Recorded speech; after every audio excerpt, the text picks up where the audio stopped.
Hello friends, welcome to my YouTube channel. दोस्तों, आज हम बात करने वाले हैं द इंटेलिजेंट इन्वेस्टर के जो इंट्रोडक्शन है उसी के ऊपर। इंट्रोडक्शन पे मैं ऑलरेडी 2 वीडियो बना चुका हूं। ये तीसरा वीडियो है, यानी कि पार्ट 3 है। अगर उन दोनों वीडियो को देखेंगे तो ये वीडियो आपको ज़्यादा बेहतरीन तरीके से समझ में आएगा। दोस्तों, इस वीडियो में हम बात करेंगे विपत्ति का एक इतिहास।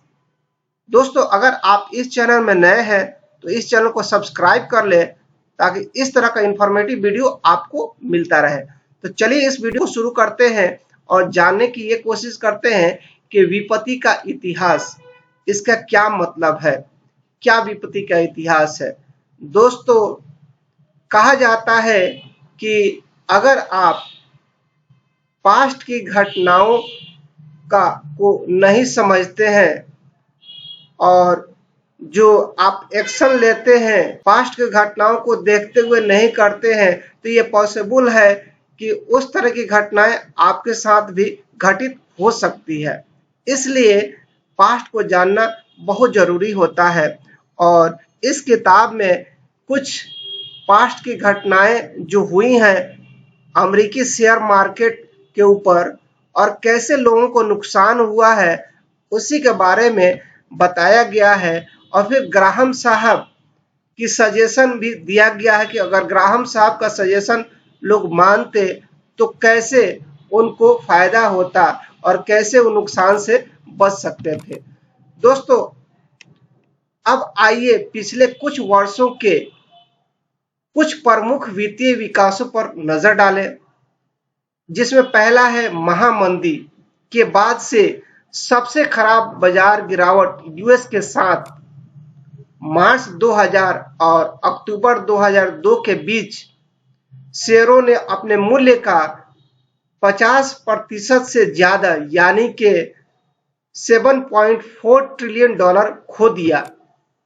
दोस्तों, दूसरा ये है एओएल, सिस्को, जेडीएस सहित 1990 के दशक की सबसे लोकप्रिय कंपनियों के शेयरों की कीमतों में कहीं अधिक गहरी गिरावट हुई थी और साथ ही इंटरनेट जो शेयर थे उनका भी पूर्ण तरह से विनाश हो गया था।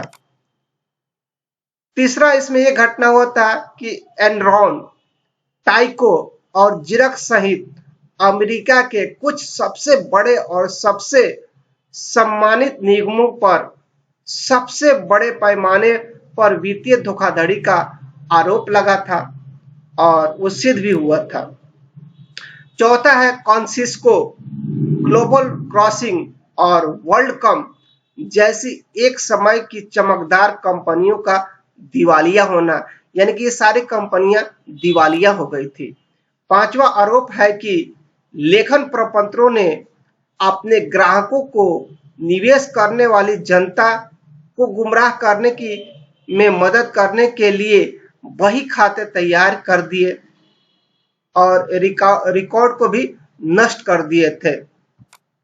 पांचवा आरोप है कि अग्रणी कंपनियों के शीर्ष अधिकारियों ने अपने निजी लाभ के लिए करोड़ों डॉलर का गबन किया। सातवां यह है कि इसका प्रमाण है कि वॉल स्ट्रीट के सुरक्षा विश्लेषकों ने सार्वजनिक रूप से स्टॉक की प्रशंसा की, लेकिन निजी तौर पर यह स्वीकार किया कि वे कचरा थे। आठवां है एक ऐसा शेयर बाजार जो भारी गिरावट के बाद भी ऐतिहासिक उपायों से अधिक मूल्यवान लगता है, जिससे कोई विशेषज्ञों को पता चलता है कि शेयरों में अभी और भारी गिरावट होनी बाकी। शेयरों में लगातार गिरावट के कारण निवेशकों के पास स्टॉक के अलावा कोई आकर्षक विकल्प नहीं बचा है, यानी कि जब ब्याज दरों में लगातार गिरावट होती रहती है तो शेयर मार्केट लगातार भागता रहता है।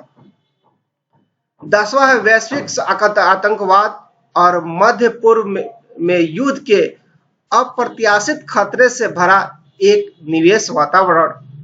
ये सारी घटनाएं हुई थी यूएस स्टॉक मार्केट में और बहुत सारे लोगों को इससे नुकसान हुआ था।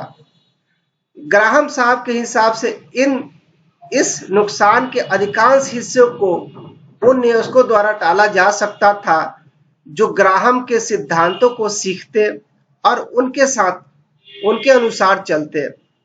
जैसा कि ग्राहम कहते हैं, जबकि उत्साह कहीं और महान उपलब्धियों के लिए आवश्यक हो सकता है, यानी कि आप अगर उत्साहित रहते हैं तो आपको महान उपलब्धियां मिल सकती है दूसरे फील्ड में, लेकिन स्टॉक मार्केट में ज्यादा उत्साह आपको आपदा की ओर लेके जाती है।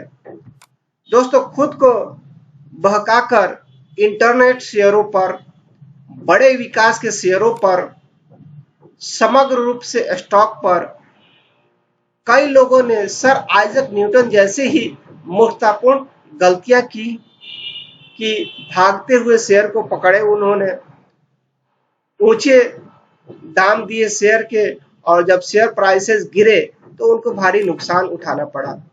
वे अन्य निवेशकों के निर्णयों को अपना निर्णय लेने देते हैं। उन्होंने ग्राहम की चेतावनी को नजरअंदाज कर दिया कि वास्तव में भयानक नुकसान हमेशा तब होता है जब खरीदार यह पूछना भूल जाता है कि कितना, यानी कि शेयर किस भाव पे आप खरीद रहे हैं।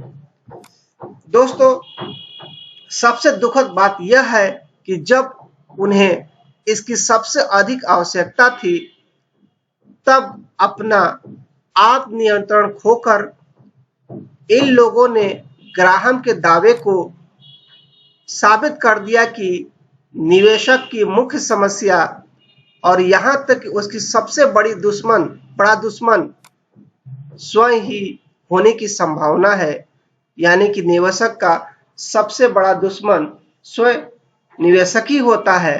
दोस्तों, आज के वीडियो में बस इतना ही। मैं उम्मीद करता हूं कि वीडियो आपको अच्छा लगा होगा, तो इस वीडियो को लाइक कर दें। अगर आप इस चैनल में नए हैं तो इस चैनल को सब्सक्राइब कर ले, ताकि इस तरह का इंफॉर्मेटिव वीडियो आपको मिलता रहे। Thank you for watching this video. मिलते हैं अगले वीडियो में, तब तक के लिए